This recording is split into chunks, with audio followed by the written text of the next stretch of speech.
Breaking news చూస్తున్నాం. TRS party పేరు విషయంలో కవితకి బిగ్ షాక్ తగలబోతోందా? కవిత టీఆర్ఎస్ పార్టీని రిజిస్ట్రేషన్ చేయొద్దని ఈసీకి లేఖ రాసుకొచ్చింది తెలంగాణ రాజ్య సమితి అనేటువంటి పార్టీ. ఆ అధ్యక్షుడు తుపాకుల బాలరంగం ఒక లేఖ రాసుకొచ్చారు. 2023లోనే రిజిస్టర్ అయినటువంటి తెలంగాణ రాజ్య సమితి పార్టీ అని చెప్పి ఆయన చెప్తూ ఉన్నారు. అయితే గ్యాస్ సిలిండర్ గుర్తుతో అసెంబ్లీ ఎన్నికల్లో పోటీ కూడా చేయబోతున్నామంటున్నారు ఆయన. 10 నియోజకవర్గాల్లో పోటీ చేశామని చెప్పారు గతంలోనే. టీఆర్ఎస్ అనే పేరుపై పూర్తి హక్కులు నాకే ఉన్నాయంటున్నారు బాలరంగం. టీఆర్ఎస్ అనేటువంటి అబ్రివేషన్తోనే కవిత ప్రచారం చేస్తోంది అని బాలరంగం అంటున్నారు. దానివల్ల నా పార్టీకి నష్టం కలుగుతోంది అంటున్నారు బాలరంగం. సో తెలంగాణ రాజ్య సమితి, తెలంగాణ రక్షణ సమితి, తెలంగాణ ఇంకేదైనా అనే పేరుతో ఏ పార్టీలు వచ్చినా కూడా ఇవన్నీ తెలంగాణ రాష్ట్ర సేన అనేటువంటి పార్టీ ఆవిర్భవించి ఒక ప్రకటన కవిత దగ్గర నుంచి వచ్చిన తర్వాత నుంచి బయటకు వచ్చి మేము కూడా పార్టీలు పెట్టాం, మాకు నష్టపోతాం, మాకు గుర్తులు వచ్చాయని చెప్తున్నారు. 2 రోజుల వరకు ఎక్కడ కూడా రాలేదు. సో బీఆర్ఎస్ పార్టీకి సంబంధించిన నాయకులే ఈ రకరకాల పేరుతో టీఆర్ఎస్ అనే పేరుతో వచ్చిన పార్టీల వెనక ఉన్నారనేది అటు టీఆర్ఎస్ అంటే తెలంగాణ రాష్ట్ర సేన కవిత పార్టీకి సంబంధించిన నాయకులు చెప్తున్న మాట. సో ఏదేం జరిగినా టీఆర్ఎస్ అనేటువంటి పేరు ఎవరికి ఇవ్వకూడదు అనేది మొన్నటి వరకు నరాల సత్యనారాయణ తెలంగాణ రక్షణ సమితి డెమోక్రటిక్ అనే పేరుతో ఆయన పార్టీ పెట్టుకున్నారు. ఆ పార్టీకి టీఆర్ఎస్ అనే పేరును సో ఎవరు కూడా పెట్టుకోవడానికి వీల్లేదని చెప్పి ఆయన మాట్లాడుకొచ్చారు. ఇప్పుడు బాలరంగం టీఆర్ఎస్ తెలంగాణ రాజ్య సమితితో నేను 2023లో పార్టీ పెట్టుకున్నా, 10 నియోజకవర్గాల్లో పోటీ చేసిన, సిలిండర్ గుర్తు కూడా వచ్చింది కాబట్టి ఈ అబ్రివేషన్ ఎవరికి ఇవ్వకూడదు, కవిత కూడా ఆ రకంగా ప్రచారం చేస్తూ నాకు నష్టం జరిగింది నా పార్టీకి అని చెప్పి బాలరంగం ఈసీ కంప్లైంట్ ఇచ్చారు. ఇంకొక సమాచారం ఏంటంటే ప్రస్తుతానికి మొన్న జగిత్యాల సభలో జీవన్ రెడ్డి ఎప్పుడైతే పార్టీలో చేరారో బీఆర్ఎస్ పార్టీలో ఆ రోజున హరీష్ రావు కానీ, వద్దిరాజు రవిచంద్ర కానీ, ఇంకొక కీలకమైన నేత బోయినపల్లి వినోద్ కుమార్ వీళ్ళెవరు కూడా ఆ సభలో లేరు. ఆ సభలో లేకుండా కేవలం వారంతా కూడా డైరెక్ట్గా ఢిల్లీకి వెళ్ళారు. ఢిల్లీకి ఎందుకు వెళ్ళారు అని చెప్పేటువంటి వాటిని వాళ్ళని అడిగినప్పుడు బయటకు వచ్చి మీడియా సమావేశం పెట్టే వాళ్ళు ఏం చెప్పారంటే మేము కాళేశ్వరం విషయంలో కమిషన్ ఏర్పాటు చేస్తే కమిషన్ మాపై ఎటువంటి చర్యలు తీసుకోకుండా హైకోర్టుకు వెళ్ళాం కాబట్టి ఒకవేళ హైకోర్టులో కనుక ఆ కేసు వీగిపోతే మేము దాన్ని సుప్రీంకోర్టులో ఛాలెంజ్ చేయడానికి మేము అడ్వకేట్ సుందరం గారిని కలవడానికి వచ్చామని చెప్పి వాళ్ళు చెప్పుకొచ్చారు. కానీ అక్కడ జరిగిన కథ వేరన్నట్టుగా తెలుస్తోంది.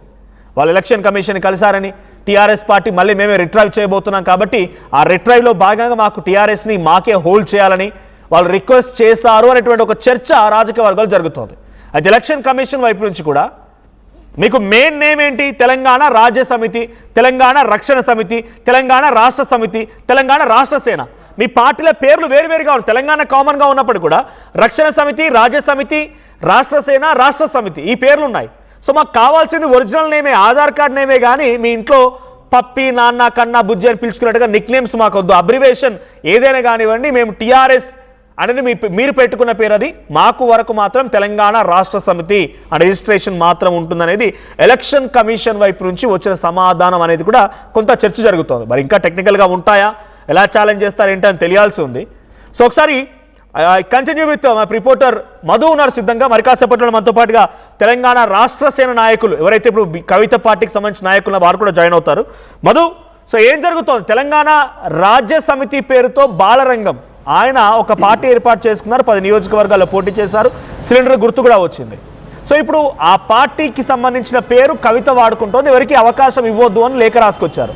అటు టీఆర్ఎస్ అనే పేరుని మళ్ళీ రిట్రైవ్ చేసేటువంటి పనిలో బీఆర్ఎస్ పార్టీ కూడా నిమగ్నమైనట్టు కనబడుతోంది 1-2 సార్లు వాళ్ళ నాయకుల మాటల్లో కానీ వాళ్ళ పార్టీలో జరుగుతున్న చర్చలో కానీ. సో ఏంటిది టీఆర్ఎస్ పార్టీ అనేది? ఇప్పుడు టీఆర్ఎస్ తెలంగాణ రాజ్య సమితి, తెలంగాణ రక్షణ సమితి, తెలంగాణ రాష్ట్ర సమితి, ఇప్పుడు తెలంగాణ రాష్ట్ర సేన. ఈ గందరగోళ వాతావరణానికి తెరపడేది ఇప్పుడు. ఇంతకీ కవిత పార్టీ రిజిస్టర్ అయిందా కాలేదా? ఇప్పుడు బాలరంగం ఉద్దేశం ఏంటి?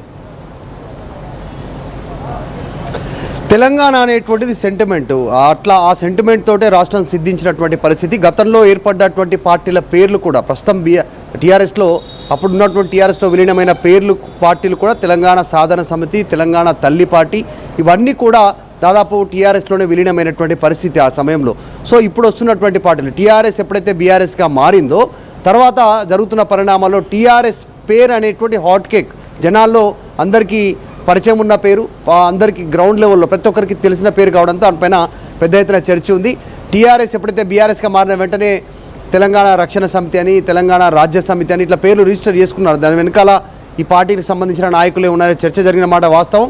కాకపోతే వీరందరికీ షాక్ ఇస్తూ తెలంగాణ ప్రజా జాగృతి పేరిట రిజిస్టర్ చేసుకున్నటువంటి కవిత సో ఒక్కసారిగా యూటర్న్ తీసుకుంటూ రాత్రికి రాత్రి అసలు జాగృతి పార్టీ నాయకులకు కూడా తెలియకుండా తీసుకున్నటువంటి నిర్ణయంతో టీఆర్ఎస్ తెలంగాణ రాష్ట్ర సేన అసోసియేషన్ పేరిట తెరపైకి రావడంతో కాస్త షాకు గురేసింది. ప్రస్తుతం తుపాకుల బాలరంగం లేక కూడా ప్రస్తుతం చర్చనీయాంశం అవుతుంది. 2023లోనే పార్టీని రిజిస్ట్రేషన్ చేసుకున్నాం. మొత్తం దాదాపు తెలంగాణ వ్యాప్తంగా ఒకే పార్టీ గుర్తు కేటాయించాలని ఎన్నికల సంఘానికి అప్పుడే లేఖ రాశాం. మమ్మల్ని గుర్తించింది ఎన్నికల సంఘం. కనీసం 5% సీట్లలో పోటీ చేయాలనేటువంటిది ఎన్నికల సంఘం మమ్మల్ని ఆదేశించింది అప్పుడు. సో దాంట్లో భాగంగా 10 స్థానాల్లో పోటీ చేశాం. సిలిండర్ కామన్ గుర్తు కేటాయించింది. మీరు ఒకవేళ 5% సీట్లలో పోటీ చేయకపోతే ఈ కామన్ సిలిండర్ గుర్తు మిగతా వారికి కూడా కేటాయిస్తామనేటువంటిది ఎన్నికల సంఘం గతంలో ఇదే తుపాకుల బాలరంగానికి చెప్పడంతో 10 సీట్లలో పోటీ చేశారు. సిలిండర్ గుర్తు వచ్చింది. సో రిజిస్టర్ అయింది. ఆ డేట్ సంబంధించినటువంటి డీటెయిల్స్ ఇప్పుడు ఆయన లేఖ రాశారు. టీఆర్ఎస్ పేరిట కవిత వస్తున్నటువంటి ఆ పార్టీకి గుర్తింపు ఇవ్వద్దు, మేము గతంలోనే రిజిస్టర్ అవ్వమనేటువంటి దాని డీటెయిల్స్ అన్ని లేఖ రాస్తూ ఎన్నికల కమిషన్కి లేఖ రాయడం అనేటువంటి ప్రస్తుతం చర్చ కొనసాగుతూ ఉంది. కాకపోతే ఎగ్జాక్ట్లీ మే 2వ తారీఖు రూపున ఈ రోజు నుంచి లెక్కేసుకుంటే మే 2వ తారీఖున కవిత మీడియా ముందుకు రానున్నట్టుగా మన దగ్గర సమాచారం ఉంది. మీడియా ముందుకు వస్తూ ఉన్నారు. ఒక సమగ్రమైన సమాచారంతో కవిత మే 2న ఈ టీఆర్ఎస్ పార్టీ ఏంటి, టీఆర్ఎస్ తోటే ముందుకు వస్తారా, లేకుంటే తెలంగాణ రాష్ట్ర సేన అసోసియేషన్ పేరిటనే ముందుకు వస్తారా, తెలంగాణ రాష్ట్ర సేన పేరిటనే ముందుకు వస్తారా, ఈ అసోసియేషన్ అనే వర్డ్ తొలగిస్తారనేటువంటి ఒక క్లారిటీ వచ్చే అవకాశం ఉంది.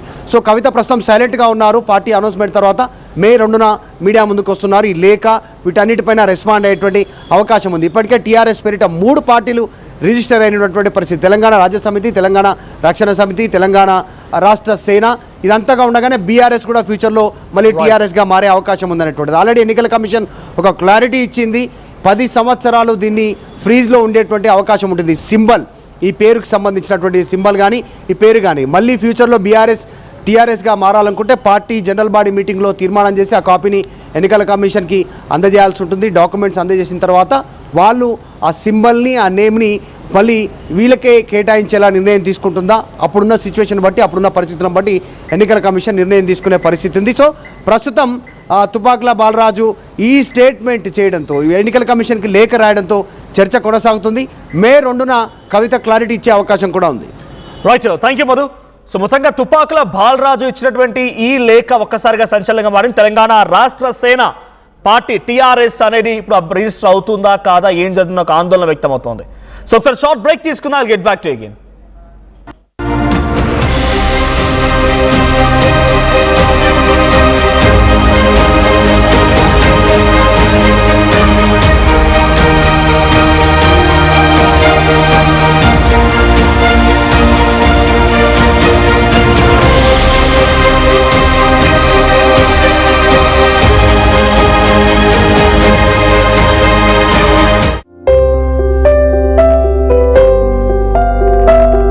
చిన్న చిన్న ఆనందాలు 35 ఏళ్లుగా నా జీవితంలో లేవు.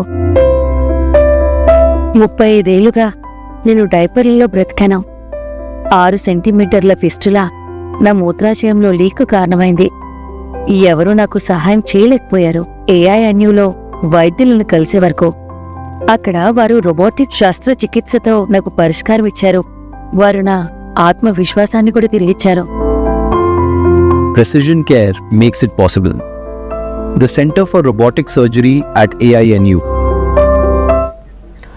Welcome back. ఇక టీఆర్ఎస్ తెలంగాణ రాష్ట్ర సేన మొన్న 2 రోజుల క్రితం ఆవిర్భవించిన పార్టీ తెలంగాణ రాష్ట్ర సేన అనేటువంటి ఈ పార్టీ ప్రకటన తర్వాత, కవిత అనౌన్స్ చేసిన తర్వాత నుంచి ఆ టీఆర్ఎస్ అనేటువంటి పేరుతో ఇతరత్ర పార్టీలు అంటే తెలంగాణ రాజ్య సమితి, తెలంగాణ రక్షణ సమితి అని బయటకు వచ్చి ఈ సింబల్ మాది, టీఆర్ఎస్ అనేది మాది, ఎట్టి పరిస్థితుల్లో ఇది వేరే వాళ్ళకి అవకాశం ఉండదు, ఎలక్షన్ కమిషన్కి వెళ్తాం, మేము కొట్లాడతామని చెప్పి వాళ్ళంతా చెప్తున్నారు. నరాల సత్యనారాయణ కానీ, తుపాకుల బాలరాజు కానీ. అసలు టీఆర్ఎస్ అనేటువంటి పేరుతో ఒక భారీ సభ ఏర్పాటు చేసి రాజకీయ పార్టీగా అవతరించిన జాగృతి నాయకుల వర్షన్ కానీ, టీఆర్ఎస్ నాయకుల వర్షన్ తెలుసుకుని మనతో పాటుగా నరేష్ ప్రజాపతి ఉన్నారు. కవిత పార్టీకి సంబంధించిన రాష్ట్ర నాయకులు, టీఆర్ఎస్ రాష్ట్ర నాయకులు. నరేష్ గారు, ఇప్పుడు మీ టీఆర్ఎస్ అనౌన్స్ చేసిన నాటి నుంచి కూడా వరుసగా షాక్లు ఎదుర్కొంటున్నారు. సో బీఆర్ఎస్ పార్టీ మళ్ళీ టీఆర్ఎస్గా అంటే మీరు అనౌన్స్ చేయబోతున్నారని ఒక 2 రోజుల ముందే ఢిల్లీకి హరీష్ రావు వెళ్ళారని చెప్పి అక్కడ ఎలక్షన్ కమిషన్ ముందు వాళ్ళు రిక్వెస్ట్ చేసుకున్నారు, మళ్ళీ అవకాశం ఉంటుందేమో అనే రకంగా వాళ్ళు రిక్వెస్ట్ పెట్టుకున్నారని, ఒక సభలో కేటీఆర్ మాట్లాడారని ఇలా జరుగుతూ వచ్చింది. మీ పార్టీ అనౌన్స్మెంట్ తర్వాత తెలంగాణ రాజ్య సమితి, తెలంగాణ రక్షణ సమితి వీళ్ళంతా బయటకు వచ్చి ఎట్టి పరిస్థితుల్లో ఈ పేరు మీకు రానివ్వకుండా అడ్డుకుంటామని ఎలక్షన్ కమిషన్ వెళ్ళేందుకు సిద్ధమవుతున్నారు. సో తెలంగాణ రాష్ట్ర సేనగా మీ వర్షన్ ఏంటి? నమస్తే అండి మనోజ్ గారు. నమస్తే అండి. నమస్తే అండి. అయితే మేము ఎప్పుడైతే పార్టీగా ముందుకు వస్తామని చెప్తా ఉన్నామో ఈ రాష్ట్రంలో చురుకైన కదలికలు జరుగుతూ ఉన్నాయి. ఇటు అధికార పక్షం కానివ్వండి, ఇటు ప్రతిపక్షం కానివ్వండి. ఆ రోజు దాకా మాట్లాడినటువంటి బీఆర్ఎస్ నాయకత్వం మేము టీఆర్ఎస్ వైపుగా అడుగులు వేస్తున్నాం, మారొచ్చు అనే ఒక సంకేతాలు వినిపించడం, ఎప్పుడైతే మేము చెప్పిన తర్వాత, ఎప్పుడైతే లీక్ మీడియా లీక్ వచ్చిన తర్వాత, మీడియా నుంచి కొన్ని సందేశాలు అందిన తర్వాత వీళ్ళు ప్రయత్నం చేస్తా ఉన్నారు. ఇప్పటికీ జరిగే ఈ ప్రయత్నాలు, ఈ కుట్రలు ఇవన్నీ మేము ఆల్రెడీ ఊహించినవే, ఇప్పుడు కొత్త ఏం కాదు. ఇట్లాంటి జరుగుతుంది మాకు తెలుసు. అయినప్పటికీ కూడా మా పార్టీగా ఏం వ్యూహం రచించాలి, ఏం చేయాలనేది మాకు పక్కా ప్రణాళికతో ముందున్నాం. కానీ ఏది ఏమైనప్పటికీ కూడా ఇట్లాంటి ప్రయత్నాలు, ప్రజాస్వామ్య వ్యవస్థలో ఇట్లాంటి ప్రయత్నాలు మంచిగా కావని చెప్పి సూచించదలుచుకున్నాం. ఎందుకంటే ఇంతకు చేసిన వాటి మీద ఈజీ ఏ నిర్ణయం తీసుకున్నా కూడా నిర్ణయం కట్టుబడి ఉంటాం. అది మీరైనా, మేమైనా, ఏ పార్టీ అయినా. కానీ వారికి సాధ్యం కాదని తెలిసిన తర్వాత మిగతా వాళ్ళని ఎంకరేజ్ చేసినట్టుగా, తర్వాత వాళ్ళు ప్రయత్నాలు చేసినట్టుగా, జగిత్యాల మీటింగ్ మరి వదులుకొని పోయి అడ్వకేట్ సుందరం గారిని కలిసినట్టుగా మీడియా కథనాలు చాలా చూసినాం మేము. అంటే ఎంతసేపటికి కూడా కవిత గారి పార్టీని ఆదిలోనే ఏదైనా చేస్తే మాకు కొంత బెనిఫిట్ అయితే అనే ప్రయత్నం ఇటు అధికార పార్టీ, ఇటు ఈ పార్టీ ప్రతిపక్ష పార్టీ రెండు చేస్తా ఉన్నాయి. ముఖ్యంగా అయితే బీఆర్ఎస్ పార్టీ పూర్తిగా నిమగ్నం అయిపోయింది. ఈ పార్టీని ఏ రకంగా చేయాలి, ఆదిలోనే తుంచేయాలి, లేదా పేరు రాకుండా చేయాలి, లేదా ప్రజలకు వెళ్ళకుండా చేయాలి, లేకపోతే సోషల్ మీడియా ద్వారా లేనిపోని అవమానాలు సృష్టించాలి, ఈ ప్రయత్నాలు చేస్తా ఉన్నారు. అయినప్పటికీ మేము చూస్తూనే ఉన్నాం ఏ రకంగా సమర్థవంతంగా తిప్పికొట్టాలో, సబ్జెక్ట్ పరంగా తిప్పికొడుతూనే ఉన్నాం. ఇంకెక్కడ ఏమి చేతగాక ఏం చేయని పరిస్థితుల్లో ఇట్లాంటి చేసేటప్పుడు భావిస్తా ఉన్నాం తప్ప మరొకటి లేదు. అంటే ఇప్పుడు ఈ రకంగా ఫిర్యాదు ఎలక్షన్ కమిషన్ వరకు వెళ్ళడం, దీని వెనక బీఆర్ఎస్ పార్టీ నాయకులున్నారనే భావిస్తున్నారా మీరు? డెఫినెట్ గా మా అనుమానం అదే ఉంటుందండి. ఎందుకంటే ఈ రోజు దాకా ఎవరు మాట్లాడినటువంటి వారు, మరి 2023లో రిజిస్టర్ చేసినటువంటి వారు, అంతకన్నా ముందు రిజిస్టర్ చేసిన వారు మేము పార్టీకి అనౌన్స్ చేసిన తర్వాత ఎందుకు పోయారు? ఇప్పుడు టీఆర్ఎస్ పార్టీకి ఒకవేళ టీఆర్ఎస్ నేమ్ కనుక అబ్రివేషన్ అనేది ఈసీ పరిగణలోకి తీసుకోవచ్చు. జనరల్ గా పార్టీ రిజిస్ట్రేషన్ ఉంటుంది, తర్వాత ప్రజలకు వెళ్ళిన తర్వాత ప్రజల నుంచి వస్తుంది. ఒకవేళ అబ్రివేషన్ తీసుకుంటుందా లేదా అని నిపుణులు అడిగితే మాత్రం మాకైన సమాచారం ప్రకారం ఏంటంటే అబ్రివేషన్ బేస్ గా ఇవ్వరు. లాస్ట్ టైం కొత్త కోర్టుకి వెళ్ళి ప్రయత్నం చేశారు, కానీ ఆ రకంగా ఉండే అవకాశాలు లేవని చెప్పి మేధావులు చాలా మంది చెప్పడం జరిగింది. కానీ ఒకవేళ అట్లాంటి పరిస్థితి ఉంటే ఏప్రిల్ 25 తర్వాత మేము అనౌన్స్ చేసిన తర్వాతనే మీరు ఎందుకు ప్రయత్నాలు చేస్తా ఉన్నారు? మరి అంటే మీ ప్రయత్నం కంటే ముందే హరీష్ రావు ఢిల్లీ కూడా వెళ్ళారు, బట్ ఆయన వెళ్ళింది ఎలక్షన్ కమిషన్ వరకు అనేది రాజకీయ వర్గాలు జరుగుతున్న చర్చ. కానీ అంతకంటే మునుపే నేను అనేది కూడా అదేంటంటే మొదటగా బీఆర్ఎస్ ప్రయత్నం చేసింది, అది సాధ్యం కాదని తేలిపోయింది. కాబట్టి మిగతా వాళ్ళ ప్రయత్నాలు వెనువెంటనే జరుగుతూ ఉన్నాయి కాబట్టి ఈ అనుమానం తావిస్తుంది. మాకు ఇంకా వేరేది ఏం లేదు. మొదటగా బీఆర్ఎస్ ట్రై చేసి అక్కడ సాధ్యం కాదని తెలిసిన తర్వాతనే మళ్ళీ మిగతా వాళ్ళతో ప్రయత్నాలు చేసినట్టుగా, వాళ్ళు కొంత ఊతం అందించే విధంగా చేసినట్టుగా మనకు కనబడుతుంది తప్ప దీంట్లో ఇంకోట్లేదు. నేను అడిగే ప్రశ్న ఏంటంటే ఈ తుపాకుల బాలరంగం గారు కూడా ఏప్రిల్ 25 తర్వాతనే ఎందుకు అడుగుతా ఉన్నారు? టీఆర్ఎస్ మరి అంతకు ముందు టీఆర్ఎస్ మాకు కేటాయించాలి ఎందుకు ఫైట్ చేయలేదు? ఎందుకు కోర్టుకు వెళ్ళలేదు? ఎందుకు ఈసీకి మొరబెట్టుకోలేదు? అంటే మీరు కూడా సేమ్ అబ్రివేషన్ తో వచ్చే విధంగా టీఆర్ఎస్ అని పెట్టుకున్నారు షార్ట్ నేమ్ గా, కాబట్టి తనకు అబ్జెక్షన్ అంటున్నారు ఇప్పుడు ఆయన. అదే అంటున్నాను. ఇప్పుడు ఇంతకు ముందు టీఆర్ఎస్ ని ఆపిచ్చింది కూడా బీఆర్ఎస్ కదా. మరి వారి మీద ఎందుకు మాట్లాడలేదు? వారి మీద ఎందుకు తిరగలేదు? ఎందుకు ప్రజాస్వామ్యయుతంగా వారి మీద ఎందుకు మాట్లాడలేకపోయారు? ఈ రోజు ఎందుకు మాట్లాడుతూ ఉన్నారు? దీంట్లో ఉన్నటువంటి జరిగిన కమిట్మెంట్స్ ఏం జరిగినాయి అది ప్రజలు తెలియాలి కదా. 25 తర్వాతనే మేము అనౌన్స్ చేసిన తర్వాతనే ఎట్లయినా ఈ పేరు రాకుండా చేయాలి. మీరు అనౌన్స్ చేయకంటే ముందే ఒక సభా వేదికగా కేటీఆర్ గారు కూడా టీఆర్ఎస్ గా ఉన్నప్పుడే విజయాలు సాధించాం, టీఆర్ఎస్ గా ఉన్నప్పుడు అద్భుతంగా ఉండేదని రకంగా మాట్లాడుకొచ్చారు. అంటే మీరు టీఆర్ఎస్ అనౌన్స్ చేయబోతున్నారనే ఒక లీక్ తోనే మళ్ళీ టీఆర్ఎస్ అనే పదం వాళ్ళు ఎత్తుకున్నారు అనుకోవాలా? ఇప్పుడు మేము అదే ప్రశ్నించాం. ఏమన్నామంటే మేము పార్టీ అనౌన్స్ చేసిన తర్వాత టీఆర్ఎస్ అసలు కాదు ఇది నకిలీ అని మాట్లాడుతున్నప్పుడు, మరి ఇప్పుడు మళ్ళీ మీరు టీఆర్ఎస్ అడుగుతున్నారు కదా, అంటే బీఆర్ఎస్ నకిలీ అని మీరు ఒప్పుకుంటున్నారా? టీఆర్ఎస్ బాగుంది అది మాది అని మీరు పోతున్నప్పుడు టీఆర్ఎస్ నకిలీ అని మీరు ఒప్పుకున్నట్టే కదా, అది ప్రజలు చెప్పాలి కదా. ప్రజలు ప్రతిపక్ష పార్టీలో కూర్చుంటే ప్రజలు తప్పు అంటారు. మీరు బీఆర్ఎస్ పోతే ప్రజలు ఏమనదు, మీరు టీఆర్ఎస్ కి వెళ్తే మన ప్రజలు ఏమనదు. మళ్ళీ పైగా అది కూడా ప్రజలు తప్పైనట్టుగా చిత్రీకరించే ప్రయత్నం చేస్తా ఉన్నారు బీఆర్ఎస్ పార్టీ నాయకులు. కానీ నిజంగా ప్రజలకు ఏం కావాలండి ఈరోజు? ఆనాడే ప్రజలంతా తిరస్కరించి చాలా మంది నాయకులు ఒప్పుకోలే బీఆర్ఎస్ పార్టీ కోసం మనం టీఆర్ఎస్ పార్టీగా ఉందామని. ఆనాడు వదిలిపెట్టి వెళ్ళిపోయారు. వెళ్ళిపోయిన తర్వాత మళ్ళీ బీఆర్ఎస్ మాదే టీఆర్ఎస్ మాదే అని అనడం అయితే తప్పు కదండి. ఒకటి ఇప్పుడు నాయకుడు మేము మొన్న ప్రశ్నించినాం ప్రెస్ మీట్ పెట్టి, కేటీఆర్ టీఆర్ఎస్ అఫీషియల్ అకౌంట్ ఉంది, కేటీఆర్ బీఆర్ఎస్ ఇంకో ట్విట్టర్ ఎక్స్ అకౌంట్ ఉంది. ఇంతకు మీరు టీఆర్ఎస్ వర్కింగ్ ప్రెసిడెంటా బీఆర్ఎస్ వర్కింగ్ ప్రెసిడెంటా? దానికి సమాధానం చెప్పమంటే ఎవరు చెప్పలేదు ఇంతవరకు కూడా. అంటే పార్టీ మారక ముందుకే రిజిస్ట్రేషన్ పూర్తి కాక ముందుకే వాళ్ళు ఏదైనా పెట్టుకోవడానికి సిద్ధమైపోతా ఉన్నారు. కానీ మాకు నమ్మకం ఉంది, ఈసీ మీద నమ్మకం ఉంది, కోర్టుల మీద నమ్మకం ఉంది, న్యాయ వ్యవస్థ మీద నమ్మకం ఉంది, ప్రజల్లో అయితే పూర్తిగా క్లారిటీ ఉంది. డెఫినెట్ గా ఈ రాష్ట్రానికి తెలంగాణ నింపుకున్న ఒక నాయకులు కావాలి, ఆ పార్టీ కావాలని చెప్పి ప్రజలంతా కోరుకుంటా ఉన్నారు.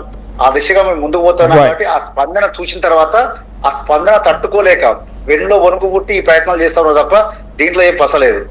థ్యాంక్ యూ నరేష్ గారు. సో ఇది టీఆర్ఎస్ తెలంగాణ రాష్ట్ర సేన పార్టీ నాయకుల వర్షన్. సో టీఆర్ఎస్గా ఉన్నారా అసలు మీరు బీఆర్ఎస్గా ఉన్నారా? మీ ట్విట్టర్ అకౌంట్లో సోషల్ మీడియా ప్లాట్ఫామ్స్లో ఇంకా టీఆర్ఎస్ అనే ఉంది. మీరు టీఆర్ఎస్ పార్టీ నాయకులుగా ఉన్నారా బీఆర్ఎస్ నాయకులుగా ఉన్నారా? బీఆర్ఎస్గా మీరు మారిన తర్వాత టీఆర్ఎస్ ఇంకా మీకేందుకు? ఒకవేళ టీఆర్ఎస్గా మళ్ళీ మార్చుకుందాం అనుకుంటే బీఆర్ఎస్ నకిలీయా చెప్పండి. మీ ఆలోచన మీరు వెనక్కి తీసుకుంటారా చెప్పండి. సో తెలంగాణ రాష్ట్ర సేన పేరు అనౌన్స్మెంట్ తర్వాతనే భయం మొదలై ఇటువంటి రకాల ప్రయత్నాలు చేస్తున్నారు బీఆర్ఎస్ పార్టీ నాయకులు అనేది టీఆర్ఎస్ తెలంగాణ రాష్ట్ర సేన నాయకుల వర్షన్. సో మీ అభిప్రాయం ఏంటి? ఇంత పెద్ద ఒత్తిడి మధ్యలో, ఇంత పెద్ద రాజకీయ రగడ మధ్యలో, ఇన్ని ఎత్తుగడల మధ్యలో తెలంగాణ రాష్ట్ర సేన పేరుతో కవిత పార్టీని ముందుకు తీసుకెళ్లి విజయం సాధించగలుగుతారా? మీ అభిప్రాయం ఏంటి? కామెంట్ చేయండి. మీరు కూడా సపోర్ట్ చేస్తారా? మీరేం సూచన ఇస్తారు? కామెంట్ చేయండి.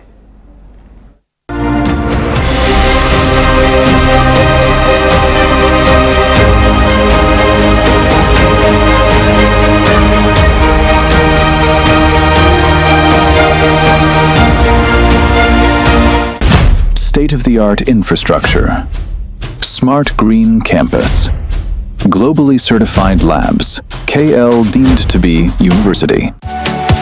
నేటి తెలంగాణ ఎస్ఎస్సి ఫలితాలలో Sri Chaitanya school state top mark 600కి 597 సాధించి సంచలనం సృష్టించింది.